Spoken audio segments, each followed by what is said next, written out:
Bienvenidos a Esperanza, el canal de las Sagradas Escrituras. Hoy continuamos la lectura sistemática de la Biblia, aquí en Esperanza, el canal de las Sagradas Escrituras, y nos corresponde en esta oportunidad leer los capítulos 17 al 19 de Jueces. Y habíamos terminado el video anterior con la historia de Sansón, una historia amplia y llena también de muchas reflexiones.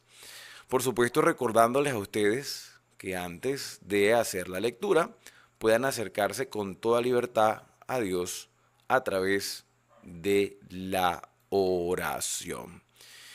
Y dice el capítulo número 17, ya contando otra historia, nos dice: hubo un hombre del monte de Efraín que se llamaba Micaía, el cual dijo a su madre: los 1100 ciclos de plata que te fueron hurtados, acerca de los cuales maldijiste y de los cuales me hablaste, he aquí el dinero está en mi poder, yo lo tomé. Entonces la madre dijo: bendito seas de Jehová, hijo mío. Esto es un caso totalmente aislado de los casos anteriores, ¿ok? Micaía era del monte de Efraín. Su madre, cuyo nombre no conocemos, yo un día llegué a decir que quizá, aunque algunos me hicieron la corrección, quizá pudiera ser Dalila, pero no aparece el nombre de ella por ningún lado. Ahora, ¿por qué le hago yo la referencia a Dalila? Por la cantidad de dinero que se le pierde a Dalila, o a esta mujer. Se le pierde a esta mujer. 1100 ciclos de plata. 1100 ciclos de plata. Casi la misma cantidad, o por no decir casi la misma, o sea, la misma cantidad que se le había ofrecido a Dalila para traicionar a Sansón. 1100 ciclos de plata. Pero bueno, vamos a asumir que es una historia totalmente alejada de las historias anteriores. Esta mujer, la madre de Micaía, pronuncia una maldición: me robaron la plata. El muchacho tomó el dinero sin haberle dicho a su mamá y dijo: no, mira mamá, los tomé yo. Y dice el versículo 3 que él devolvió los 1100 ciclos de plata a su madre, y su madre dijo: en verdad he dedicado el dinero a Jehová por mi hijo, para hacer una imagen de talla y una de fundición ahora, pues yo te lo devuelvo. ¿Qué tenemos aquí, hermano? Una mujer que le hace una promesa a Dios para, a la final, con el dinero que le prometió al Señor, hacer una imagen de fundición. ¿Estaba correcto eso? Por supuesto que no, estaba totalmente erróneo. O sea, ella promete un dinero para Dios que su hijo a la final se lo termina robando, aunque le confiesa después que fue el que lo tomó. Y ella dice: yo había apartado ese dinero para hacer una imagen a Jehová. Pero estaba mal. Imagínate la circunstancia en la cual vivía Israel, que consideraba que hacer imágenes a Jehová estaba bien. No muy diferente a la realidad del siglo XXI, donde muchos piensan que tener imágenes en las congregaciones, imágenes de fundición, ídolos, porque así es que eso es lo que son ídolos, aunque digan que no, que son simplemente imágenes representativas. Son ídolos a los cuales se les besa, se les deja dinero, se les ora, diciendo de que ellos están más cerca de Dios que nosotros. Entonces está mal. Dice el versículo 4 que este hombre Micaía devolvió el dinero a su madre, y tomó su madre 200 ciclos de plata y lo dio al fundidor, quien hizo de ellos una imagen de talla y una de fundición, la cual fue puesta en la casa de Micaía. A la final la mujer terminó haciendo el ídolo con ese dinero que supuestamente había prometido a Dios. Y este hombre Micaía tuvo casa de dioses e hizo efod y terafines, o sea, imágenes de fundición, y consagró a uno de sus hijos para que fuera su sacerdote. Un sacerdote que evidentemente no era de Jehová, aunque ellos dijeran que eran siervos de Jehová porque eran israelitas. Hermano, estamos hablando de israelitas, no estamos hablando de cananeos, no estamos hablando de asirios ni de asirios, no estamos hablando de egipcios, ni de personas de Edom, ni de Amón, ni moabitas. Estamos hablando de israelitas. Israelitas que ya consideraban normal hacer casas de adoración aparte del santuario con imágenes de fundición y colocar a sacerdotes para que estuvieran en esas casas de adoración. En aquellos días no había rey en Israel y cada uno hacía lo que bien le parecía. Y había un joven de Belén de Judá, de la tribu de Judá, el cual era levita y forastero allí. Estaban los levitas, pero cada quien hacía lo que bien le parecía. Y cada quien adoraba como bien le parecía. Y había un joven levita de Judá. Este hombre partió de la ciudad de Belén, de Judá, para ir a vivir donde pudiera encontrar lugar y llegando en su camino al monte de Efraín, llegó a la casa de Micaía, que tenía, no olvidemos, una casa de adoración, pero no precisamente para Jehová. Aunque dijera que era para Jehová, era para los dioses. Y además de eso, tenía a su hijo sacerdote, y llega Micaía ahí. Micaía le dijo, ¿de dónde vienes? Y el levita, que debió haber sido un instructor espiritual, le respondió, soy de Belén de Judá y voy a vivir donde pueda encontrar lugar. Entonces Micaía le dijo, quédate en mi casa y serás para mí padre y sacerdote, y yo te daré 10 ciclos de plata por año, vestidos y comida. Y el levita se quedó. En otras palabras, el levita llegó a ser el empleado religioso de Micaía en la casa de adoración que Micaía había hecho para los dioses. Un israelita contratando a un levita para que fuera su sacerdote en la casa de adoración de imágenes. ¿Hasta dónde llegó Israel, hermano? ¿Hasta dónde llegó Israel? Y preguntémonos si quizá nosotros no lleguemos a cometer esos mismos errores. Tenemos aquí un levita asalariado que vendió sus principios por 10 miserables ciclos de plata por año, que en aquel entonces pudo haber sido mucho dinero. Pero de ahí a vender los principios, me hace pensar que la naturaleza humana en el siglo XXI puede ser igual. Que hoy se puedan estar vendiendo los principios de la palabra del Señor por unas monedas, por unos billetes, por un salario, por una comodidad. Porque además de pagarle su salario, se le iba a dar ropa y se le iba a dar techo y se le iba a dar comida. Pregunto, ¿puede y existe la posibilidad de que hoy esté sucediendo lo mismo en nuestra iglesia? Yo te voy a dar mi respuesta. Yo creo que sí. Y estoy seguro que hay gente que hoy vende sus principios por un salario, dentro de las estructuras eclesiásticas, porque son incapaces de decirle la verdad a los hermanos por miedo a perder el trabajo o que se les caiga el negocio. Porque lamentablemente, esa es la realidad, lamentablemente las iglesias se han vuelto un negocio. Esa es la realidad, esa es la realidad. ¿Y por qué sé que es la realidad? Aunque muchos digan, no, yo no los engaño, hermano, yo no los engaño, porque en el momento de hablar de un escrito está, dicen mensajes a conveniencia. Mensajes a conveniencia. ¿Por qué niegan y por qué se jactan de decir, o al decir que tienen la autoridad de Dios, se jactan al decir que tienen la autoridad de Dios para negar la eficacia de lo que Dios ha dicho? ¿Por qué niegan la veracidad y la vigencia de los mandamientos de Dios quienes hoy se paran en los púlpitos a predicar cada semana? ¿Por qué lo hacen? Porque tienen bozal de arepa, porque de ahí es que sacan su ganancia para mantener su estructura. Esa es la realidad. O si no, denme otra razón por el cual las personas que hoy dicen ser predicadores, apóstoles, profetas, evangelistas, maestros o lo que sea, ¿por qué siguen diciendo que los mandamientos de Dios están abolidos? ¿Por qué? ¿Cuál es el beneficio que ganan a decirle a la hermandad que ya no es necesario porque eso era para los judíos? Y aquí vemos un levita que, si al caso vamos, Si fuese verdad que era solo para los judíos, aquí tenemos un levita que vendió sus principios. Aquí tenemos un levita dentro del pueblo de Israel con un israelita de Efraín que tenía una casa de adoración.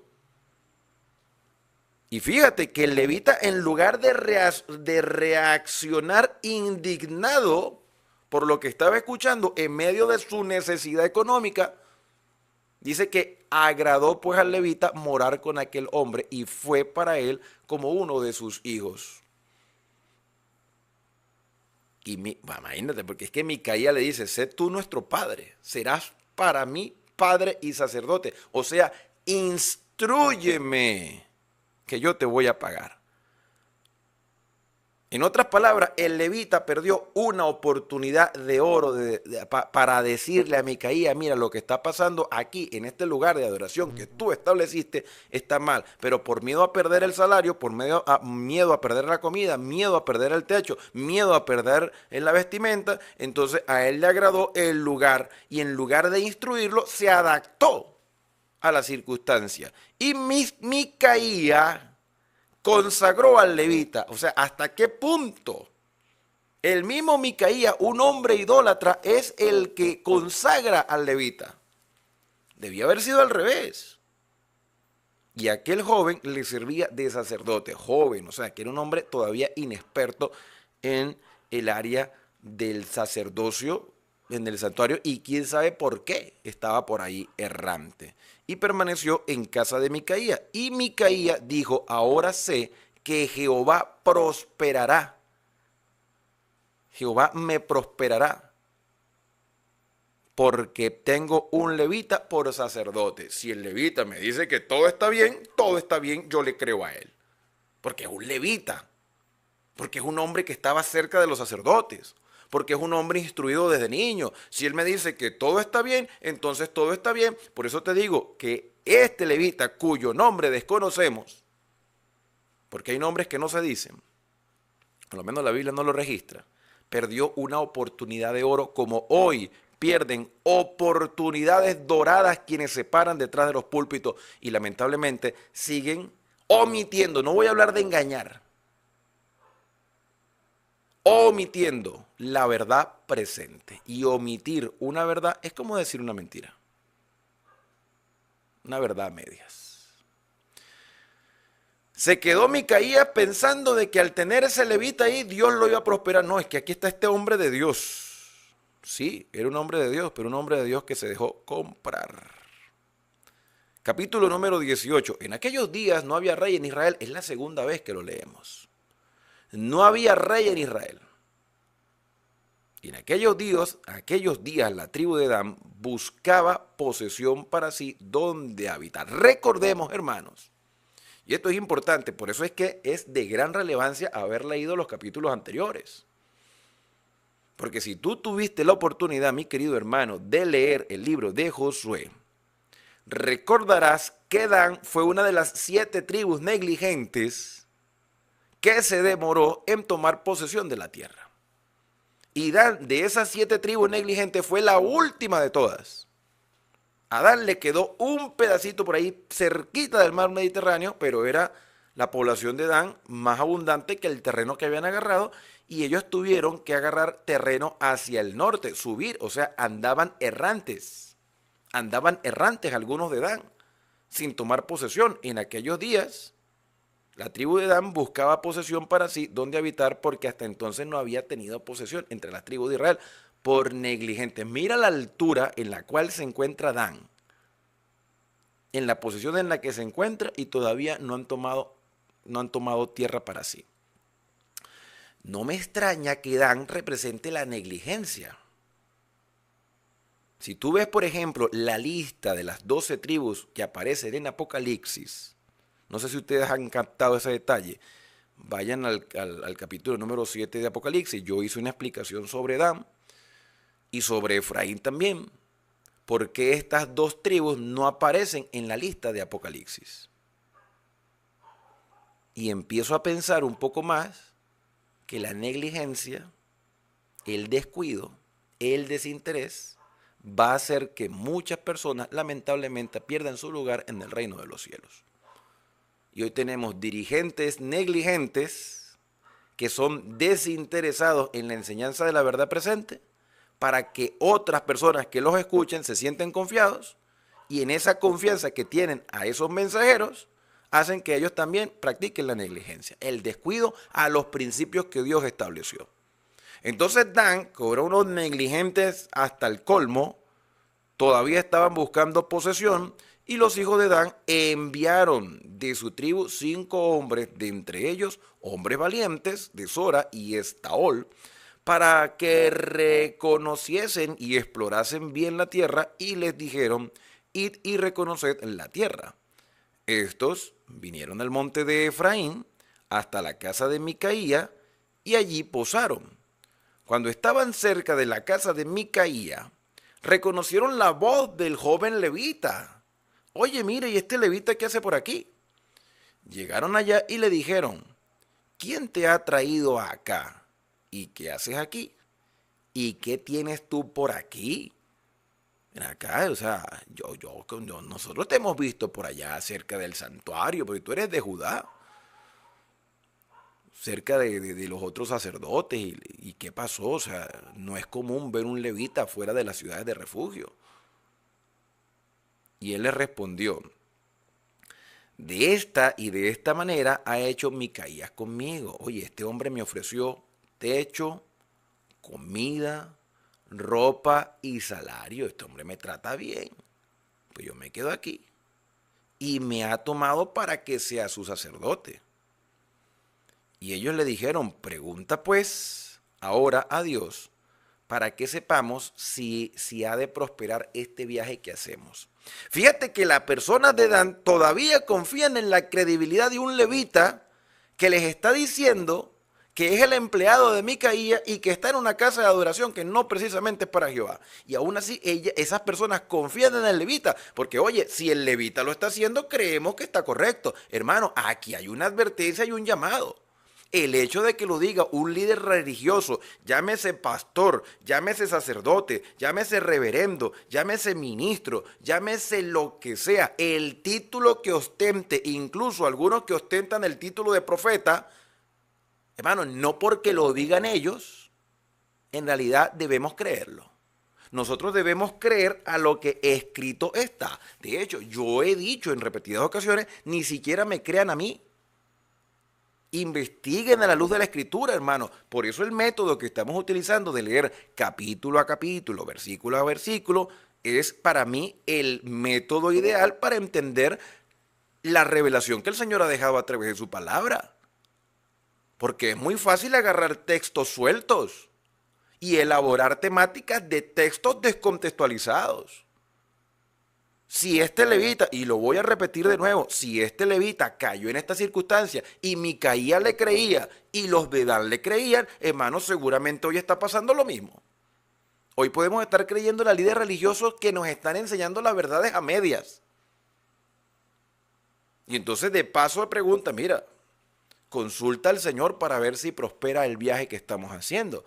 Y el sacerdote le respondió, id en paz delante de Jehová está vuestro camino en que andáis. Ni siquiera el levita se tomó la molestia de ir a consultar a Dios, sino que lo dijo de su propia cuenta, vayan que Jehová está con ustedes. Ni siquiera está la expresión de venga, vamos a arrodillarnos a buscar la voluntad del Señor. No, porque el levita era un sinvergüenza. El levita sabía que estaba haciendo las cosas mal.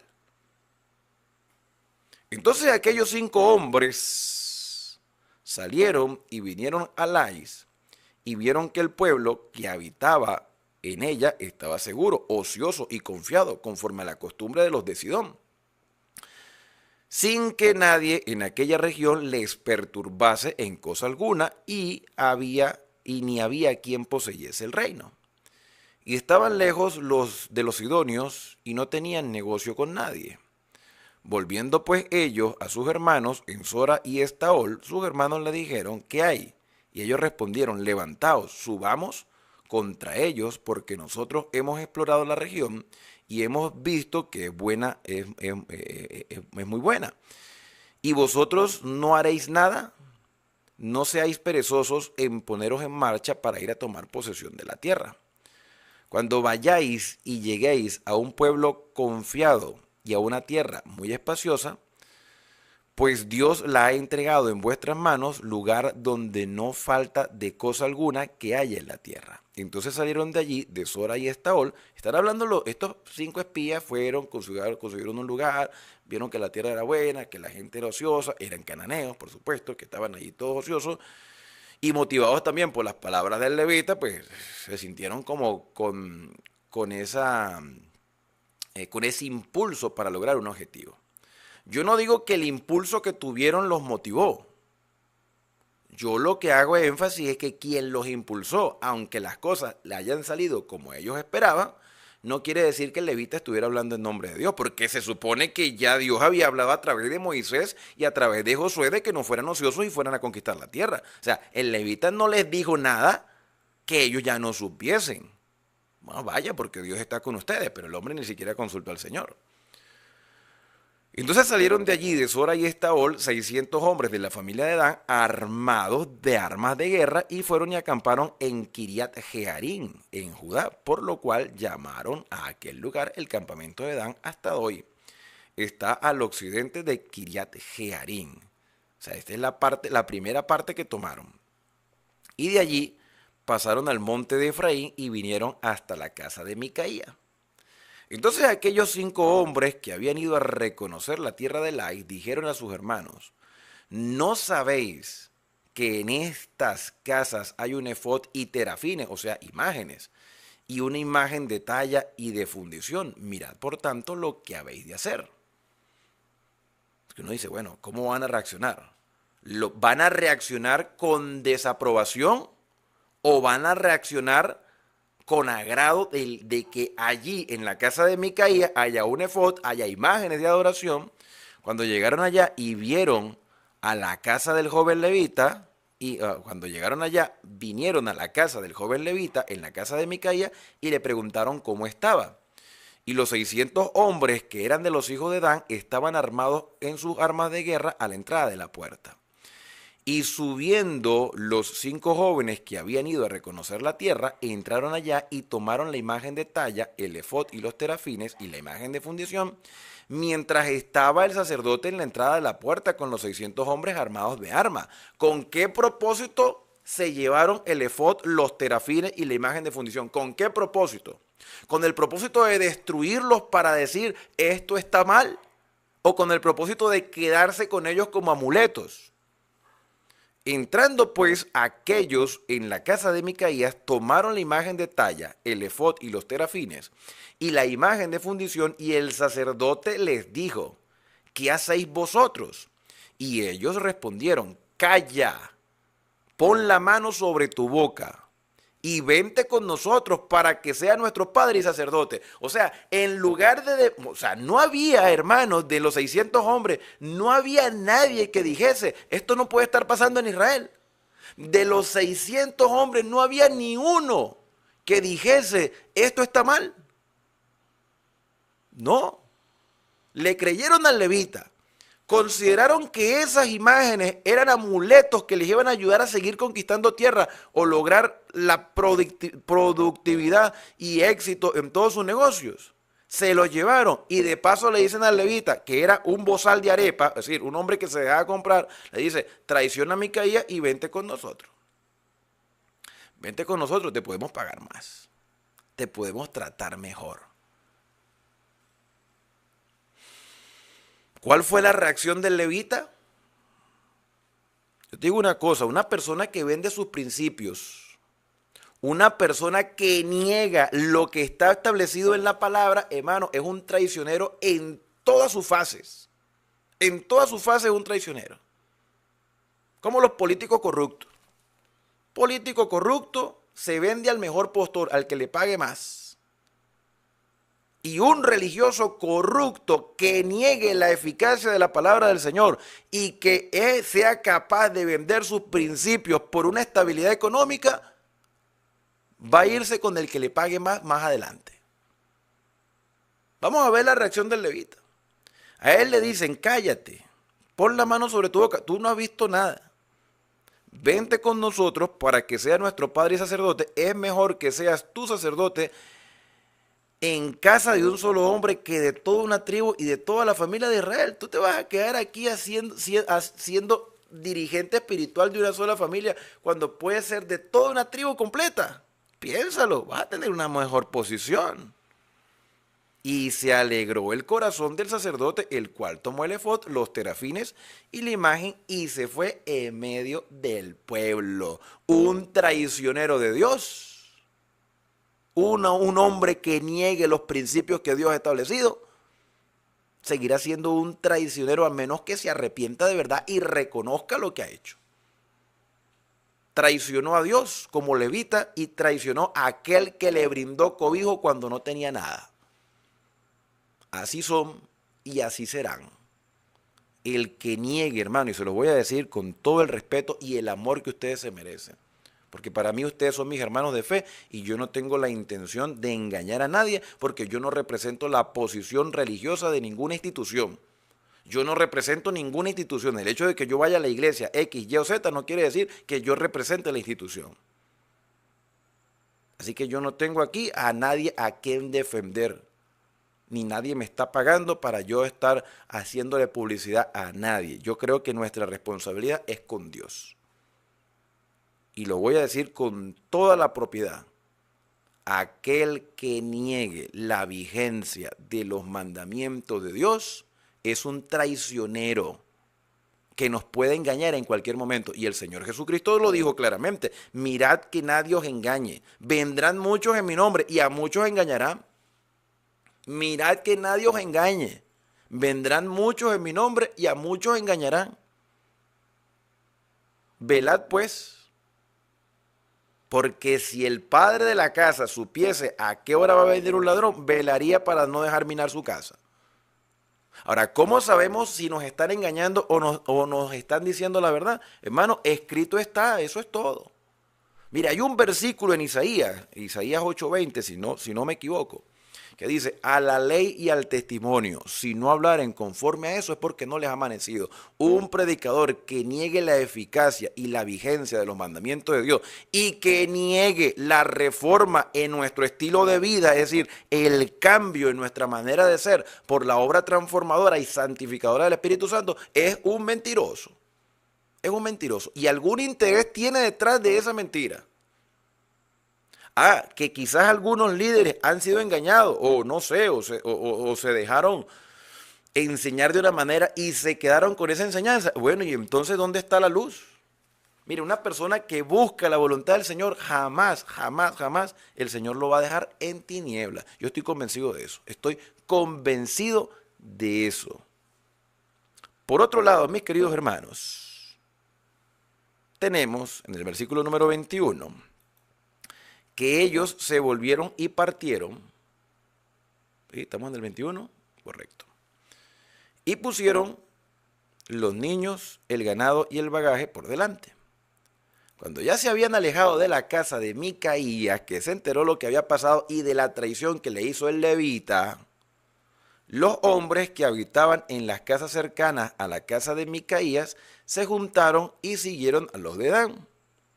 Y dando voces a los de Dan, estos volvieron sus rostros y dijeron a Micaía: ¿qué tienes que has juntado gente? Le preguntan a Micaía, ¿no? Los de Dan. Él respondió: tomasteis mis dioses, un israelita. No, esto es el colmo, de verdad. Esto es el colmo. Pero no me debería sorprender porque hoy pasa lo mismo. Pasa lo mismo. Yo aquí, si yo me atreviese a agarrar una imagen de la que sea, de las que se ven hoy en día en los templos del sistema romano papal, yo agarro una imagen y la quiebro aquí mucha gente se va a indignar. Se indignan. ¿Por qué no vamos a indignar? Porque esa imagen representa el sistema de adoración de esa institución. Y por eso es que se indignan. Y puede hacer hasta una gente un escándalo, esa falta de respeto. Y la falta de respeto que nosotros le estamos haciendo a Dios, ¿qué es? Micaía, hermano, no olvidemos, Micaía era un israelita de la tribu de Efraín. Y Micaía, con convicción, pero una convicción errónea, dice, tomasteis mis dioses, que yo hice, y el sacerdote, o sea, mi sacerdote te lo estás llevando, y os vais. ¿Qué más me queda? ¿Qué más me queda? Oye, hasta, ¿por qué pues me decís que tienes? Entre todo lo malo, de todo lo malo, por lo menos Micaías tenía una convicción de que eso era de él. Pero los de Dan no solamente lo vieron como algo importante que los podía ayudar a crecer estructuralmente, ni siquiera espiritualmente, estructuralmente, porque vamos a prosperar con esto, sino que le añadieron a esa abominación idolátrica, le añadieron el robo. Eran unos ladrones, cuando el principio está establecido, no hurtarás. Yo sé que algunos de ustedes se estarán preguntando qué son terafines. Yo también me lo he preguntado. ¿Qué son terafines? Ahorita como tenemos tantas herramientas, podemos buscarlo rápidamente.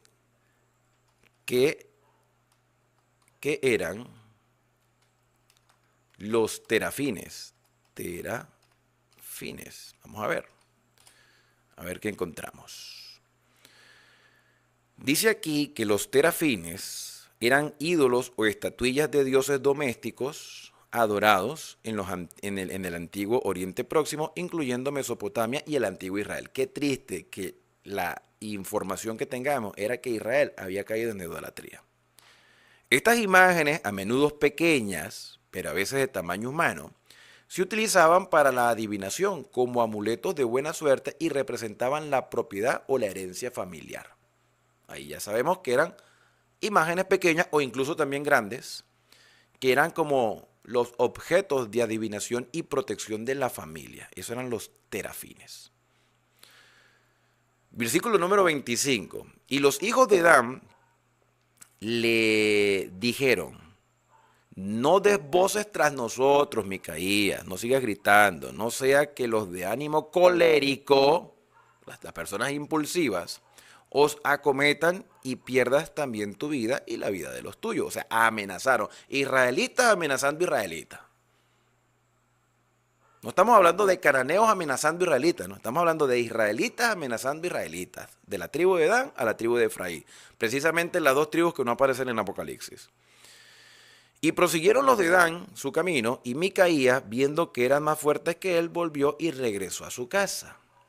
Y ellos, llevando las cosas que había hecho Micaías, juntamente con el sacerdote que tenía, llegaron a Lais, al pueblo tranquilo y confiado, y los hirieron a filo de espada y quemaron la ciudad. Y no hubo quien los defendiese, porque estaban lejos de Sidón y no tenían negocios con nadie. Es decir, esta población no había pactado con Israel. Y la ciudad estaba en el valle que hay junto a Bet-Rehob. Luego reedificaron la ciudad y habitaron en ella. Y llamaron el nombre de aquella ciudad Dan, conforme al nombre de Dan, su padre, hijo de Israel. Bien que antes se llamaba la ciudad de Lais. Y los hijos de Dan llevaron para sí la imagen de talla. Y Jonatán, hijo de Gersón, hijo de Moisés, o sea, el nieto de Moisés, que era un levita, y sus hijos fueron sacerdotes de la tribu de Dan hasta el día del cautiverio de la tierra. Hermano, ¿era este levita Jonatán el nieto de Moisés? Peor todavía. Peor todavía. Con razón lo reconocieron. Jonatán, hijo de Gersón, hijo de Moisés, y él y sus hijos fueron sacerdotes de la tribu de Dan hasta el día del cautiverio de la tierra. Es decir, hasta el día en que los babilonios se llevaron a los israelitas, o los asirios se llevaron a los israelitas, y los babilonios se llevaron a los judíos deportados. Peor todavía. Lo que quiere decir que la credibilidad del levita no radicaba en sus principios. La credibilidad que muchos les daban a los levitas era porque era el nieto de Moisés, o el bisnieto, o el tataranieto, no sé, era descendiente de Moisés. Dice, yo soy el nieto de Moisés, mi padre o mi abuelo, mi bisabuelo, mi tatarabuelo, era Moisés, aquel gran varón de Dios. Y muchas personas hoy que se dicen ser líderes, su credibilidad está en su herencia, ya sea familiar o espiritual. Y por eso es que muchos los escuchan, no, porque es el hijo y es el nieto o es el discípulo de fulano de tal. Así tuvieron levantada entre ellos la imagen de talla que Micaía había hecho todo el tiempo que la casa de Dios estuvo en Silo, o sea, el templo. Mientras el templo estaba en Silo, mire a este descendiente de Moisés lo que estaba haciendo.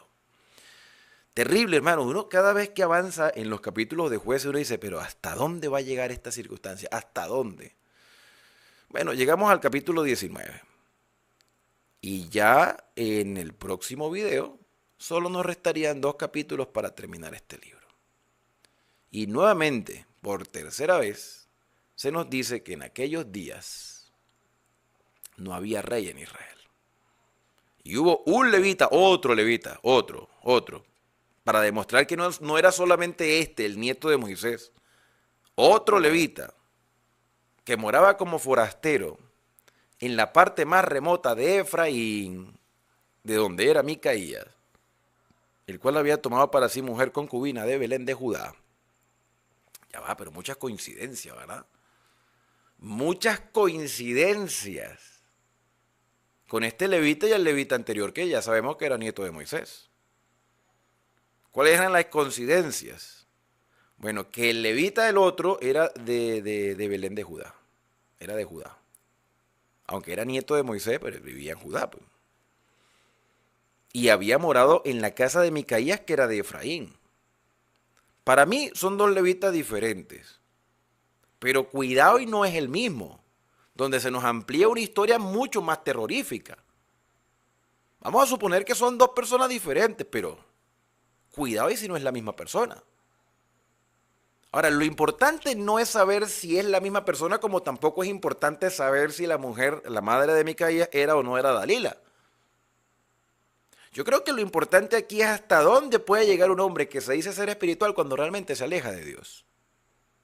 Dice que tenía una concubina que era de Belén de Judá. No era su esposa, era su pareja sentimental, pero bueno. No la describe como esposa, sino como concubina.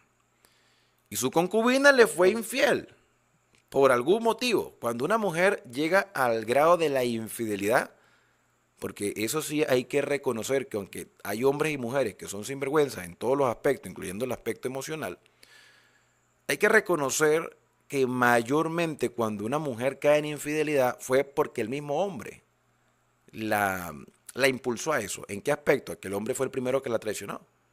No estoy justificando la acción de esta mujer, lo que estoy diciendo es que en la mayoría de los casos, una mujer cuando traiciona a su pareja, hay casos de casos y excepciones de excepciones, pero mayormente cuando una mujer le es infiel a su pareja es porque el hombre fue infiel primero.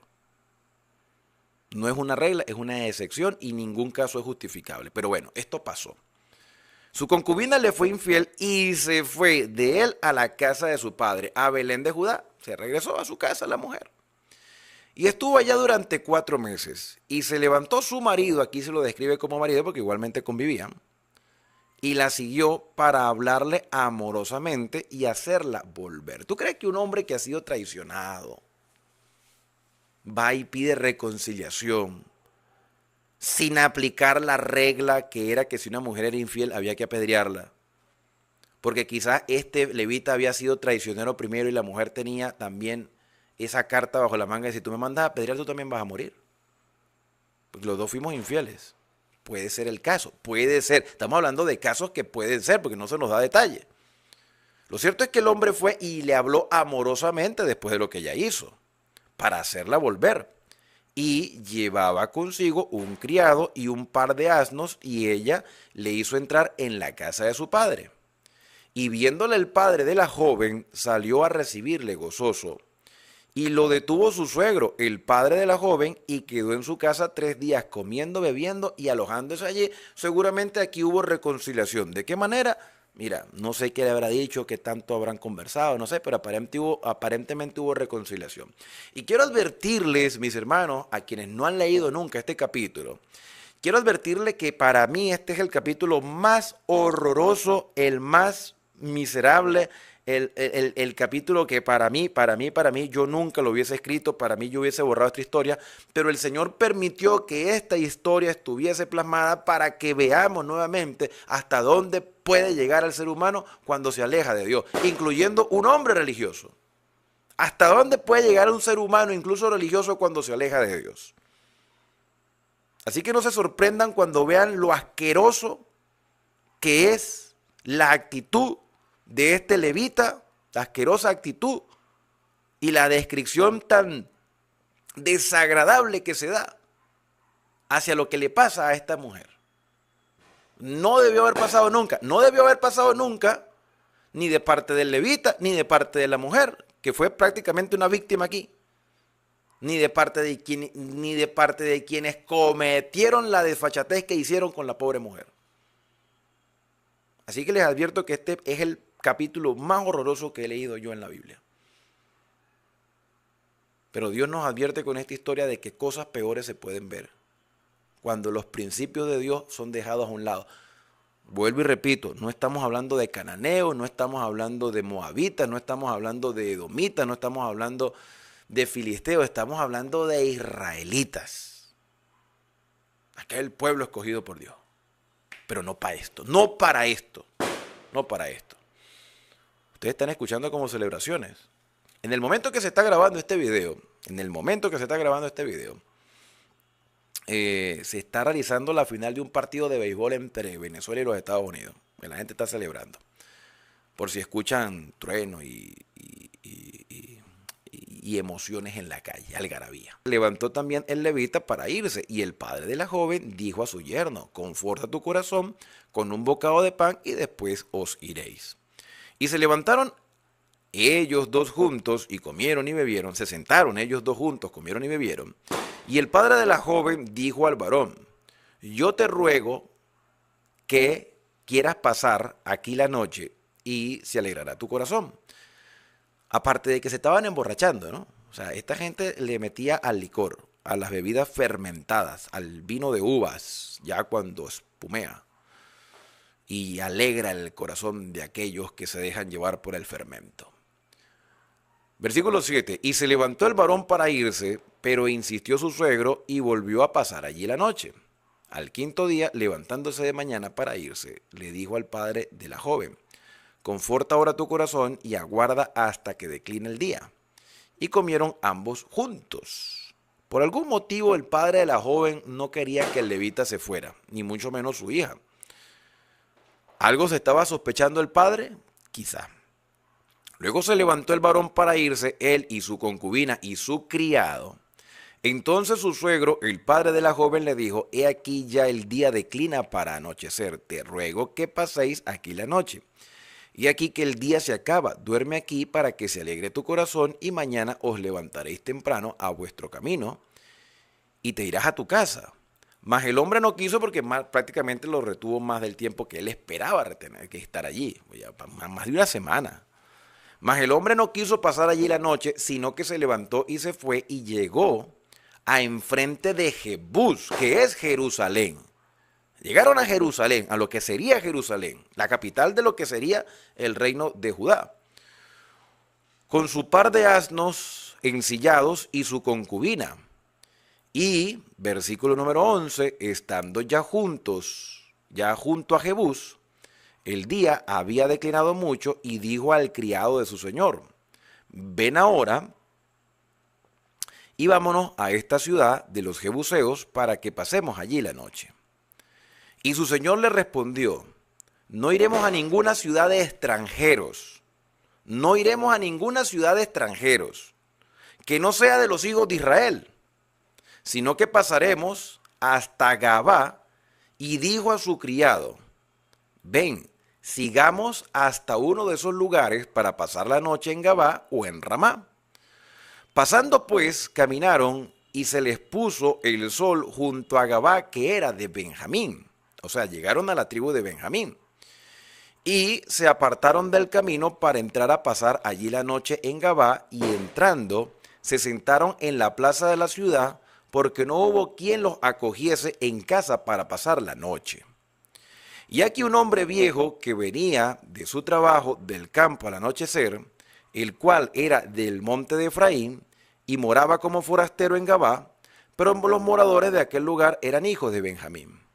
Y alzando el viejo los ojos, vio a aquel caminante en la plaza de la ciudad y le dijo, ¿a dónde vas y de dónde vienes? Y él respondió, pasamos de Belén de Judá a la parte más remota del monte de Efraín, de donde soy.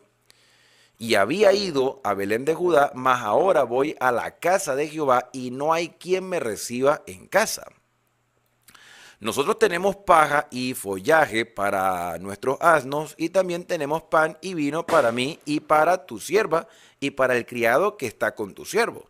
Se consiguen un hombre por ahí mayor y dice, epa, ¿y ustedes tres para dónde van por allí? No, estamos buscando un lugar donde posar, tenemos comida, tenemos bebida. Es decir, lo que necesitamos es un techo donde dormir para llegar a yo continuar mis servicios en la casa del Señor. Entonces, dice, no nos hace falta nada. Y el hombre anciano dijo, paz sea contigo. Tu necesidad toda queda solamente en mi cargo. Bueno, un hombre hospitalario. Con tal que no pase la noche en la plaza. ¿Por qué? Porque es peligroso. Es peligroso. Es peligroso estar en el pueblo de Israel. Es peligroso.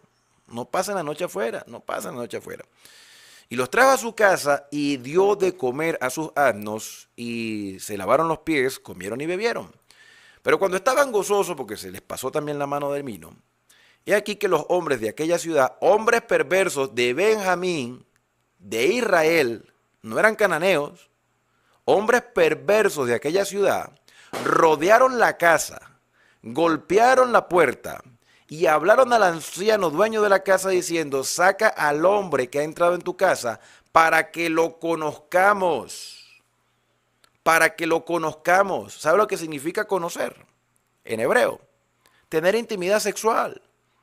Sácalo para que lo conozcamos. Estamos hablando de los de Benjamín, de Israel, hermano. ¿Hasta qué punto de depravación llegó el pueblo de Israel? Y salió de ellos el dueño de la casa y dijo, no, hermanos míos, os ruego que no cometáis este mal, ya que este hombre ha entrado en mi casa, no hagáis esta maldad. Y aquí mi hija virgen, bueno, yo no hubiese hecho lo que hizo este hombre. Y aquí mi hija virgen y la concubina de él, ven acá, pero ¿quién eres tú para tomar estas atribuciones? Han venido gente perversa de Benjamín a violarse al levita. Ah, no, tú prefieres que te violen la hija. Y tú prefieres que violen a la mujer del hombre. Para que no le hagan daño a un levita porque es un hombre de Dios. Un hombre de Dios. Cuidado y si no es el mismo del capítulo anterior. Está mal todo. Aquí todo está mal. Aquí nada es bonito. Aquí todo es feo, hermano, en este capítulo. Uno se horroriza. A veces ni se imagina. Hay gente que ni se imagina que esta historia aparece en la Biblia. Aquí todo está mal.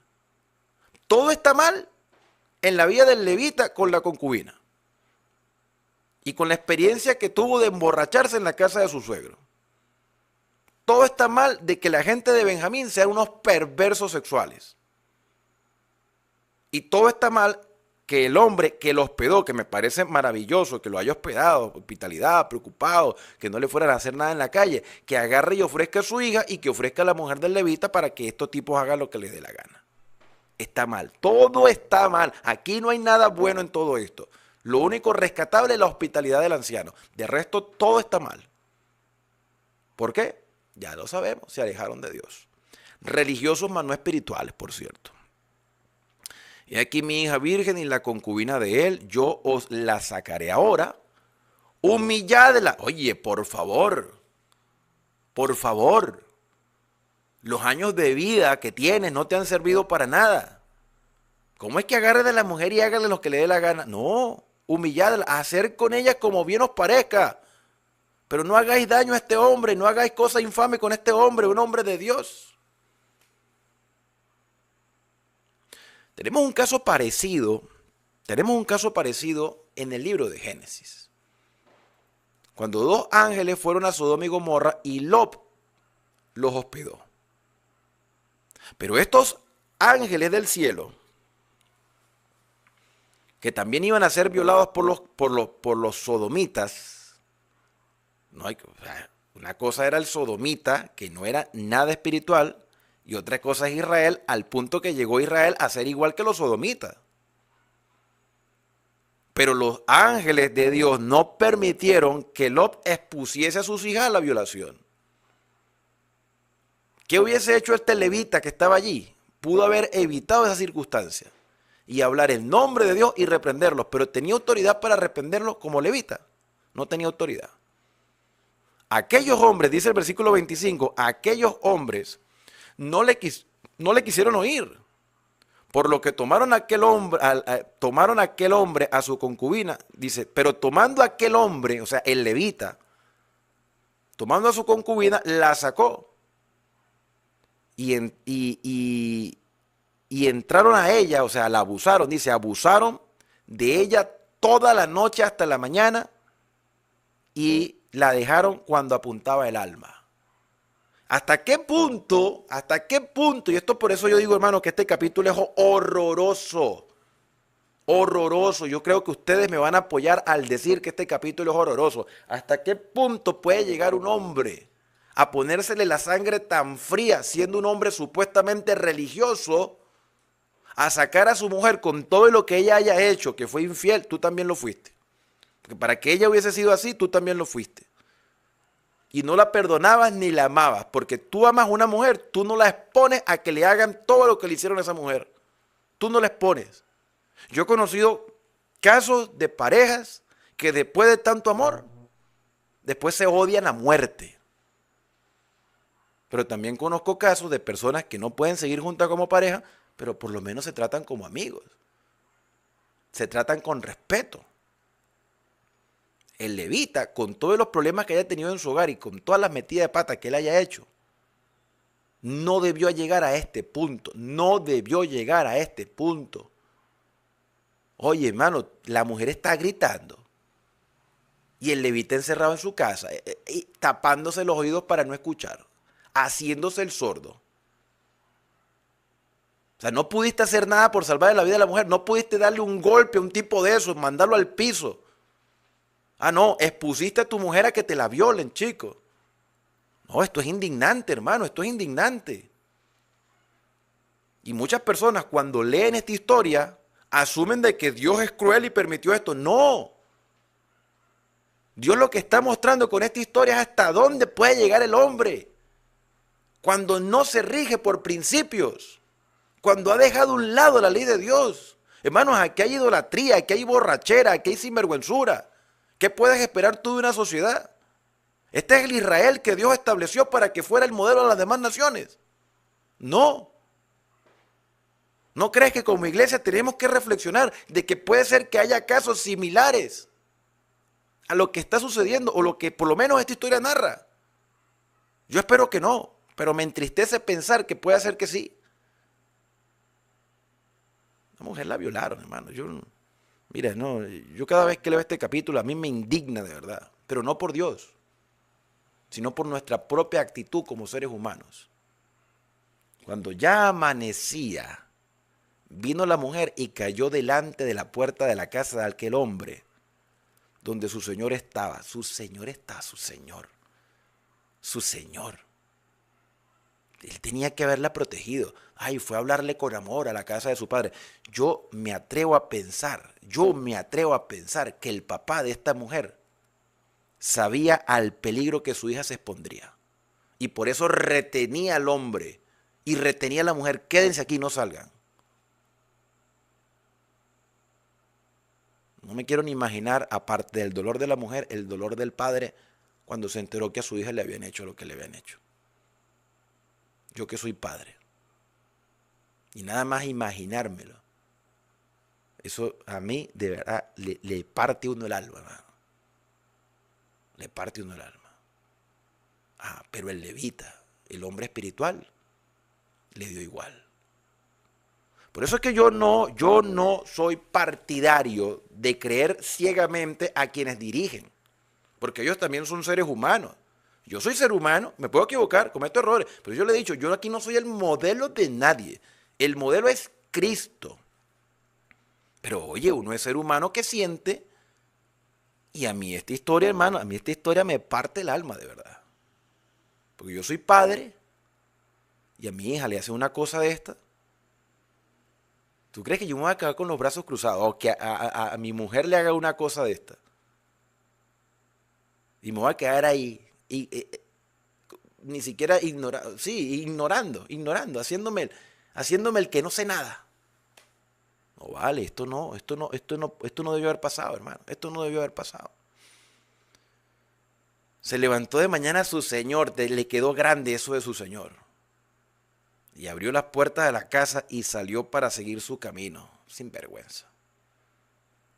Y aquí la mujer, su concubina, estaba tendida delante de la puerta de la casa, con las manos sobre el mural, desnuda prácticamente, golpeada, herida, abusada. Y el tipo es tan frío. No sé, yo no sé cómo lo ven ustedes, hermano. El tipo es tan frío que le dice, levántate y vámonos. Pero ella no respondió, estaba muerta. Entonces la levantó el varón y echándola en su asno, se levantó, se fue a su lugar. Llegando a su casa, tomó el cuchillo. No, mira.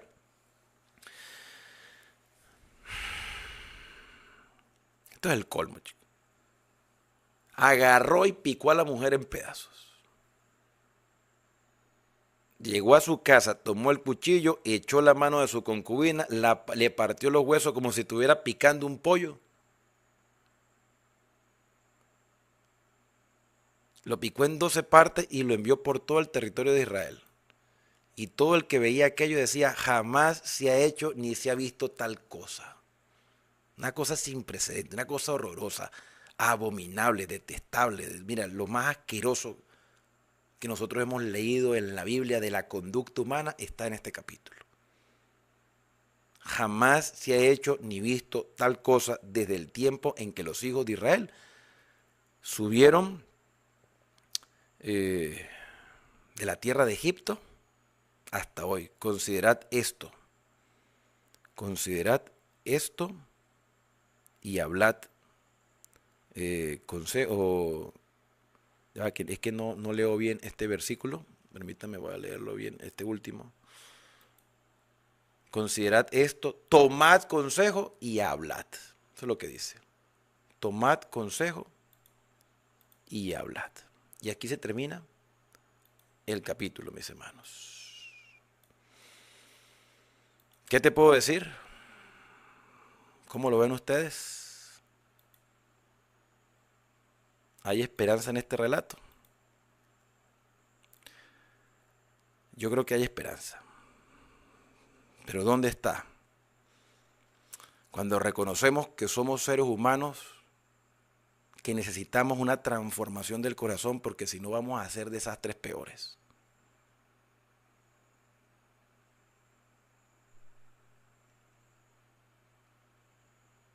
Mi deseo para ti es que Dios te bendiga y te guarde.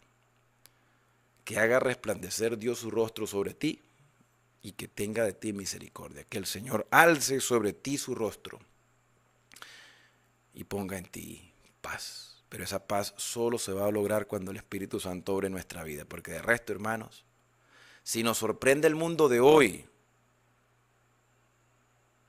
más nos debe sorprender esta historia que haya sucedido en el pueblo de Israel. Que el Señor nos ayude. Nos vemos en el próximo video, aquí en Esperanza, para terminar ya por fin este libro. Es corto, es interesante, es pintoresco, pero es asqueroso. ¿Por qué es asqueroso? ¿Por qué es asqueroso? Porque el ser humano fuera de la norma divina saca lo peor que tiene. Por eso necesitamos un Salvador. Y ese Salvador se llama Cristo Jesús. Sin Cristo Jesús no somos nada. Y aunque nos digamos religiosos, podemos hacer las cosas más atroces que ni siquiera tienen precedente. Que el Señor nos ayude. Será hasta la próxima. oportunidad aquí en Esperanza, el canal de las Sagradas Escrituras.